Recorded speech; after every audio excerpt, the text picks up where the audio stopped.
United electricity contract workers union Nellore జిల్లా అధ్యక్షుడిని.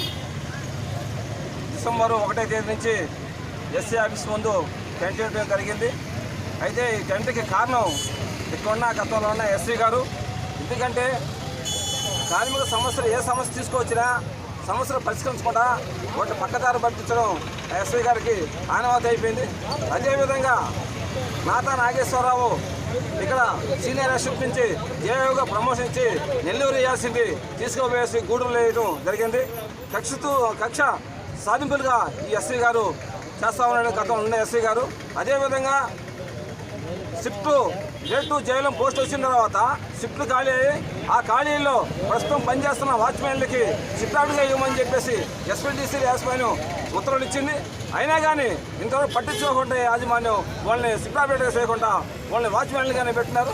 మా యొక్క డిమాండ్ వెంటనే వాళ్ళని షిఫ్ట్ ఆపరేటర్గా ఇవ్వాలని చెప్పేసి. అదేవిధంగా 2011-12 సంవత్సరంలో నోటిఫికేషన్ జేఎల్ఎం పోస్టు నోటిఫికేషన్ వేశారు. ఆ నోటిఫికేషన్లో హైకోర్టుకి వెళ్ళిన తర్వాత ప్రస్తుతం పనిచేస్తున్న కాంట్రాక్ట్ కార్మికులకి ఒక మార్కు ఏదైతే సంవత్సరాలకు మార్కు ఇస్తున్నారో 6 నెలలకు ఒక మార్కు ఇవ్వాలని చెప్పేసి చెప్పొచ్చింది. చెప్పిన తర్వాత వాళ్ళు ఎవరైతే మెరిట్లో వస్తున్నారో ఒక మెరిట్లో వస్తున్నారో వాళ్ళకి పోస్ట్ ఇవ్వమని చెప్పేసి జిల్లాలో 19 మందికి పోస్ట్ ఇవ్వాలని చెప్పి పర్మనెంట్ పోస్ట్ ఇవ్వాలని చెప్పేసి హైకోర్టు చెప్పింది. అయినా కానీ ఎస్పీటీసీ యాజమాన్యం కూడా ఉత్తర్వులు ఇచ్చినా ఇక్కడున్న ఎస్సీ గారు పట్టించుకోకుండా కార్యాపన చేశారు. అందువల్లే మేము ఇక్కడ టెంట్ వేయడం జరిగింది. అదేవిధంగా పెయిడ్ హాలిడేస్ 2 సంవత్సరాల నుంచి పెయిడ్ హాలిడేస్ ఇవ్వకుండా కార్యాపన చేస్తున్నారు. అదేవిధంగా 10 సంవత్సరాల ఇన్సెంటివ్ 10 సంవత్సరాలు అయిన వాళ్ళకి ఇన్సెంటివ్ షిఫ్ట్ ఆపరేటర్కి 800, వాచ్మెన్కి 500 రూపాయలు లెక్క కట్టి 19 నెలలు అరేస్ రావాలా. ఆ అరేస్ కూడా ఇవ్వకుండా కాలయాపన చేస్తున్నారు. అందువల్ల మేము అదేవిధంగా కొత్త సబ్స్టేషన్లో పనిచేస్తున్న కొత్త సబ్స్టేషన్ నిర్మాణం అయిన తర్వాత కార్మికులు ఆ సబ్స్టేషన్లో పెట్టిన తర్వాత వాళ్ళకి జీతాలు లేకుండా ఇప్పుడు దాకా ఎత్తి శాఖలో చేయించుకుంటున్నారు. వాళ్ళ చేత ఉచితంగా శ్రమ చేయించుకుంటున్నారు. వెంటనే జీతాలు ఇవ్వాలని చెప్పేసి మేము యునైటెడ్ ఎలక్ట్రిసిటీ కాంట్రాక్ట్ వర్కర్స్ యూనియన్గా యునైటెడ్ ఎలక్ట్రిసిటీ ఎంప్లాయీస్ యూనియన్గా మేము డిమాండ్ చేస్తున్నాం. అదేవిధంగా ఈ యొక్క విద్యుత్ రంగంలో ఉన్న అక్కడక్కడ 2 సబ్స్టేషన్లో కార్మికులకు కూడా జీతాలు కూడా ఇవ్వకుండా వాళ్ళకి పేర్లే లేకుండా చేస్తున్నారు. ఇది చాలా ఈ యాజమాన్యానికి చాలా మంచి పద్ధతి కాదు. ఎందుకంటే కార్మికుల మీద కార్మిక చట్టాలు ఏది కూడా కార్మికులకు అనుకూలంగా చట్టాలని వెంటనే ఇంప్లిమెంట్ చేయకుండా ఆపుతున్నారు. అందుకని మేము టెంట్ వేసి ఈ రోజులకి 30 రోజులు పైన అయిపోయింది. ఇంతవరకు కూడా కార్మిక సమస్యల పరిష్కారం కూడా చేయలేదు. మేము రాబోయే రోజుల్లో పెద్ద ఎత్తున ఉద్యమానికి ఆందోళనకు చేసేదానికి సిద్ధంగా ఉన్నాం. మా సమస్యలు పరిష్కరించుకోవడం అంటే ఆగేరాకి ఈ యొక్క మన యొక్క నెల్లూరు జిల్లా సర్కిల్ ఆఫీస్ ముట్టడిచ్చేదానికి అవసరమైతే ఎస్పీటీసీ ఆఫీస్ ముట్టడిచ్చేదానికి మేము సిద్ధంగా ఉన్నామని చెప్పేసి యునైటెడ్ ఎలక్ట్రిసిటీ కాంట్రాక్ట్ వర్కర్స్ మేము డిమాండ్ చేస్తున్నాం. ఈరోజు రాష్ట్ర విద్యుత్ సమస్యలో కాంట్రాక్ట్ కార్మికులు ముఖ్యంగా అనేక సమస్యలతో సతమతమవుతున్నారు. ముఖ్యంగా గత 2 సంవత్సరాల నుంచి ఎవరైతే షిఫ్ట్ ఆపరేటర్లో పనిచేసేవాళ్ళు 2014 నోటిఫికేషన్ ప్రకారము హైకోర్టు ఉత్తర్వుల ప్రకారము వాళ్ళకి పర్మనెంట్ ఉద్యోగులుగా అపాయింట్మెంట్ ఆర్డర్స్ ఇవ్వాల్సి ఉన్నా కూడా క్లారిఫికేషన్ల పేరుతో రకరకాలుగా కాలయాపన చేసి ఇప్పటికే విలువైనటువంటి 2 సంవత్సరాలు పైబడినటువంటి కాలాన్ని హరించివేశారు. మేము నెల్లూరు జిల్లా అప్పుడున్నటువంటి సూపరింటెండింగ్ ఇంజనీర్ గారికి అదేవిధంగా కార్పొరేట్ ఆఫీసులో ఉన్నటువంటి ఉన్నతమైనటువంటి స్థానాల్లో ఉన్న అధికారులకి అందరికీ విన్నవించుకున్నాం. తప్పనిసరి పరిస్థితుల్లో ఈరోజు ఆందోళన కార్యక్రమం నిర్వహించాల్సి వస్తూ ఉంది. మా దగ్గర షిఫ్టుల్లో దాదాపు 2 దశాబ్దాల నుంచి పనిచేస్తున్నారు. ఇక్కడ న్యాయపరంగా వాళ్ళకి 1 మార్కు వెయిటేజ్ ఏదైతే ఉందో సర్వీస్ వెయిటేజ్ కలిపి వాళ్ళని పర్మనెంట్ ఉద్యోగులుగా నియామక ఉత్తర్వులు ఇవ్వాలా.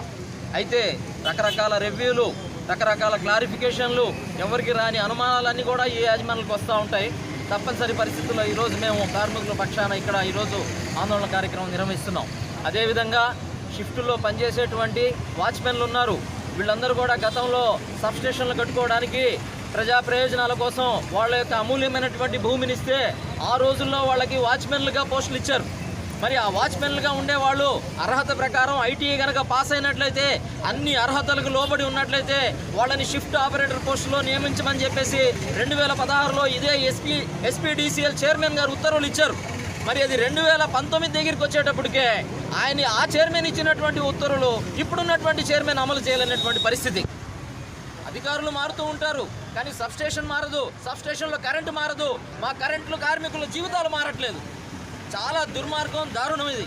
కాబట్టి తప్పనిసరి పరిస్థితుల్లో దీని మీద కోర్టు ఉత్తర్వులు కూడా ఉన్నాయి. ఏమండి, మీరు ఇచ్చినటువంటి ఉత్తర్వులు మీరే ఎందుకు అమలు చేయట్లేదు, అమలు చేయమని చెప్పి కోర్టు కూడా ఉత్తర్వులు ఇచ్చింది. అయితే వాళ్ళు మీనమేషాలు లెక్కిస్తూ దీని మీద ఎటువంటి నిర్ణయం తీసుకోలేకపోతే 32 రోజుల పాటు AP SPDCL corporate office Tirupati ఎదుట రిలే నిరాహార దీక్షలు నిర్వహించిన తర్వాత డిసెంబర్ 3వ తేదీన వాళ్ళు అగ్రిమెంట్కి వచ్చి ఎవరైతే షిఫ్ట్ ఆపరేటర్లుగా అర్హత పొంది ఉన్నారో ఈ వాచ్మెన్లందరినీ కూడా ఆ యొక్క పోస్టులో నియమించమని చెప్పి ఇచ్చారు. మరి ఇచ్చి ఈ రోజుకి ఎన్ని రోజులైంది? ఈ రోజు మరి జనవరి 5వ తేదీకి వచ్చేసాం మనం. ఆర్డర్లు ఇచ్చి కూడా 1 నెల దాటిపోయింది, ఇప్పుడు ఇక్కడ ఇంప్లిమెంట్ చేయట్లేదు. కాబట్టి తప్పనిసరి పరిస్థితుల్లో ఈరోజు మేము ఆందోళన చేస్తున్నాం. అదేవిధంగా షిఫ్టుల్లో పనిచేసిన వాళ్ళు 10 సంవత్సరాలకు పైబడిన వాళ్ళకి ఒక ఇన్సెంటివ్ ఇంక్రిమెంట్ ఇవ్వమని చెప్పాం. మరి ఇన్సెంటివ్ ఇంక్రిమెంట్స్ వచ్చేసి ఒక్కొక్కరికి 2 సంవత్సరాలు, దాదాపు 20 నెలలకు పైనటువంటి ఇన్సెంటివ్ ఇంక్రిమెంట్ అరియర్స్ రావాలా. మరి దాని మీద కూడా ఫండ్స్ రిలీజ్ చేయట్లేదు, వేధింపులకు గురి చేస్తూ ఉన్నారు. అదేవిధంగా కొత్త సబ్స్టేషన్లో చాలామంది కార్మికులకి ఇప్పుడు దాకా ఆఫీస్ పరమైనటువంటి వాళ్ళ లాంఛనాలు పూర్తి కాలేదని చెప్పేసి వాళ్ళకి వేతనాలు ఇవ్వకుండా తాత్సారం చేస్తూ వస్తున్నారు. మరి ఇక్కడ ఉన్నటువంటి ప్రమోషన్ పోస్టింగ్ పర్మనెంట్ ఉద్యోగుల కార్మికులు, కాంట్రాక్ట్ కార్మికుల పరిస్థితి ఇలా ఉంటే పర్మనెంట్ ఉద్యోగుల పరిస్థితి ఏం పెద్ద మెరుగ్గా లేదు. ఇక్కడ ఉన్నటువంటి గతంలో పనిచేసినటువంటి ఎస్సీ గారు ఎవరికైతే ప్రమోషన్ ఆర్డర్స్ నాతా నాగేశ్వరరావు గారికి న్యాయంగా నెల్లూరు రావాల్సి ఉంటే అతన్ని గూడూరుకి ప్రమోషన్ ఆర్డర్స్ ఇచ్చారు. గతంలో కూడా జూలై నెలలో కూడా అలాగే చేశారు. నట్రంబాగం శ్రీనివాసులు అని చెప్పేసి ఒక ఎస్ఎల్ఐ సీనియర్ లైన్ ఇన్స్పెక్టర్కి రావాల్సినటువంటి పోస్టు పొదలకూరులో ఉంటే దాన్ని కూడా తారుమారు చేసేసి అతన్ని కొండాపురం పంపించడం జరిగింది.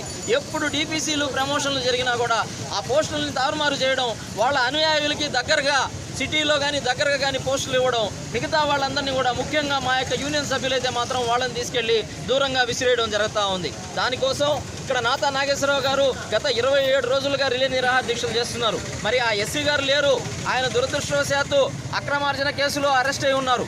మరి ఇప్పుడు నూతనంగా వచ్చినటువంటి ఎస్సీ గారు చొరవ తీసుకుని సమస్యను పరిష్కారం చేయమని చెప్పి ఎస్సీ గారిని విన్నవించాం. అదేవిధంగా శనివారం రోజున ఈ నెల 2వ తేదీన కార్పొరేట్ ఆఫీస్కి వెళ్ళి ఉన్నతాధికారుల దృష్టిలో కూడా మరొకసారి వాళ్ళకు కూడా విన్నవించాం. కానీ ఈ రోజు వరకు ఎటువంటి పరిష్కారం లభించలేదు. కరెంటు కార్మికులు 24 గంటలు పనిచేయాలా, ప్రమాదకరమైనటువంటి పరిస్థితుల్లో పనిచేయాలా. షిఫ్టుల్లో పనిచేసినటువంటి కరెంటు కార్మికులు ఏదైనా వాళ్ళు చేసేది అవుట్ సోర్సింగ్ లేదా కాంట్రాక్ట్ లేబర్ ఉద్యోగం. మరి వాళ్ళకి ఏదైనా ప్రమాదం జరిగితే ఆ కుటుంబాల్లో ఎవరికైనా ఉపాధి చూపించమని చెప్పి అడిగాం.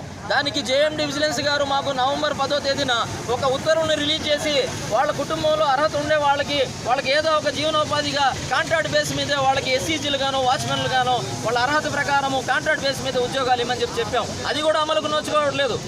ఉన్నత స్థాయిలో మేము వెళ్ళి ప్రభుత్వాన్ని కానీ మంత్రి గారి దగ్గర కానీ ఏపీ ట్రాన్స్కో చైర్మన్ దగ్గర తెచ్చుకున్నటువంటి ఉత్తర్వులు కూడా జిల్లా స్థాయిలో అమలు కావడం లేదు. కొంతమంది ఎక్కువ కాలం నుంచి ఇక్కడ తిష్ట వేసినటువంటి అధికారులు ఈ యొక్క కార్మికులకు సంబంధించినటువంటి న్యాయమైన డిమాండ్లు పరిష్కారం కాకుండా కూడా అడ్డుకుంటూ ఉన్నారు.